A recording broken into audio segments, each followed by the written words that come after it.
Bonjour mes amis, j'espère que vous avez envie d'aborder ce sujet tellement actuel qui est l'écologie. Et comme je l'ai annoncé déjà, aujourd'hui nous allons voir pourquoi la Terre va si mal, pourquoi il y a tous ces soucis. Et comme je l'ai dit déjà dans l'introduction, nous allons avoir plusieurs réflexions en ce qui concerne l'écologie. Je répète, le sujet le plus actuel en ce moment. Donc nous allons répondre à cette question, pourquoi la Terre va si mal? Parce que si on connaîtra les causes, on saura comment faire pour redresser les choses. Je précise que c'est un sujet assez périlleux pour moi, car je serai, vous allez voir, à contresens des convictions de beaucoup de personnes. Je n'ai aucun souci avec ceux qui ne sont pas d'accord avec moi. La seule chose que je vous demande est que vous regardiez la série entière et que vous attendiez jusqu'à la fin pour les conclusions. Je ne sais pas si cela va vous étonner, mais la Bible a beaucoup de passages qui traitent ce sujet. Je vous propose donc de m'accompagner dans ces réflexions pour qu'on puisse voir ensemble ce que la Bible dit. Et puis, à la fin, je serai prêt à répondre, si possible, à vos questions et à vos remarques. La question principale de cette série est la suivante.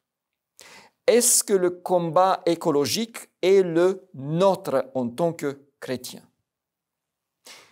En quoi et pourquoi ce combat est compatible ou incompatible avec notre foi et les principes de la Bible? Je répète, la question fondamentale de cette série de 6 présentations est: est-ce que le combat écologique est le nôtre?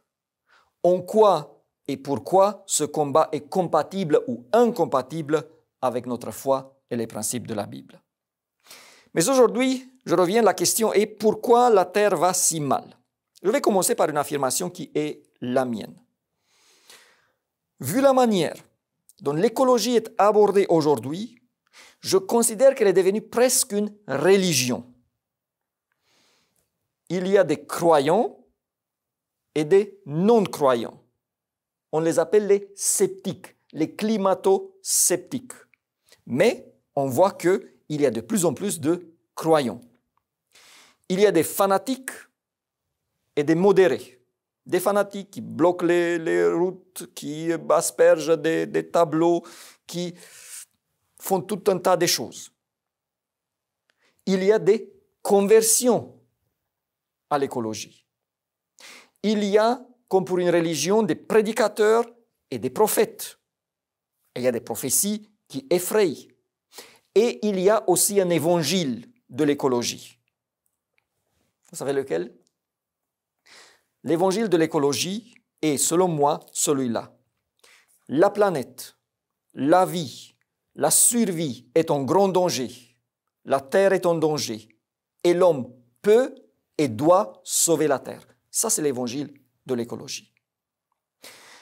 Regardons donc ce que dit la Bible, car finalement, c'est elle notre référence. Et dans cette série de réflexions, il s'agit de voir aussi comment la Bible est valeureuse, pratique, profonde et actuelle. Je vais prendre un premier passage très important qui va faire un constat de la situation sur la terre et va révéler les causes qui sont derrière. Ésaïe 24, 19 à 20. Ésaïe 24, 19 à 20. La terre est déchirée, la terre se brise, la terre chancelle comme un homme ivre, elle vacille comme une cabane. Jusqu'ici, c'est le constat. Et nous pouvons bien voir que le constat de l'écologie et celui de la Bible sont quasi identiques. La terre est en train de tomber à part, dit l'écologie et dit la Bible. Avec la précision que ce livre a été écrit il y a plus de 2000 ans. Maintenant, regardons les causes de cette situation selon la Bible. La terre est déchirée, la terre se brise, la terre chancelle comme un homme ivre, elle vacille comme une cabane.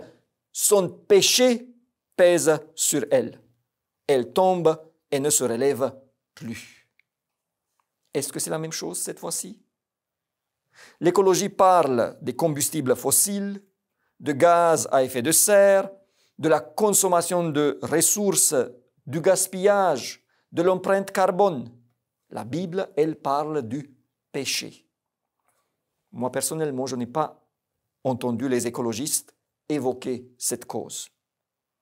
Je vous invite maintenant à regarder un deuxième passage très intéressant et important dans ce contexte, cette fois-ci dans le livre de Jérémie. Jérémie 4, 23 à 25. Jérémie 4, 23 à 25. Je regarde la terre, et voici, elle est informe et vide. Les cieux et leur lumière a disparu. Je regarde les montagnes, et voici, elles sont ébranlées. Et toutes les collines chancellent. Je regarde, et voici, il n'y a point d'homme. Et tous les oiseaux des cieux ont pris la fuite. Si vous regardez bien ce passage, vous allez voir que c'est ni plus ni moins qu'un inversement de la création.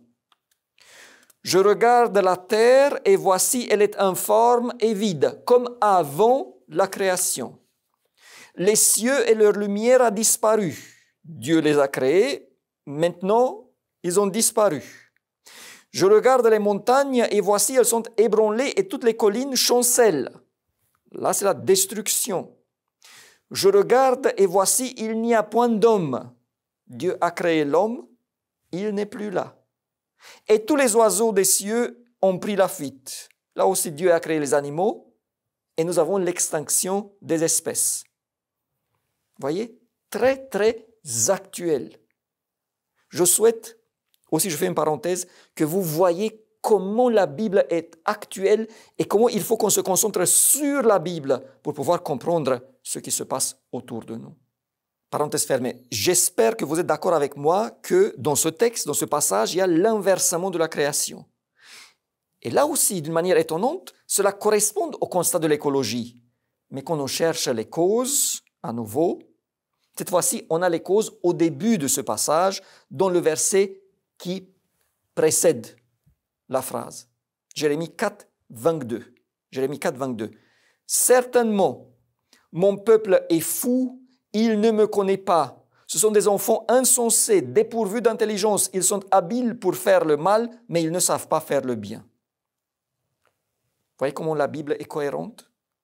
Les causes pour cette destruction de la création tiennent du péché, du fait d'ignorer le Seigneur, de faire le mal. En conclusion de cette première présentation concernant l'écologie, je vous invite à retenir que la terre est vraiment mal en point.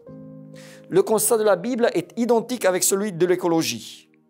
Mais quand il s'agit des causes, nous avons des grandes différences.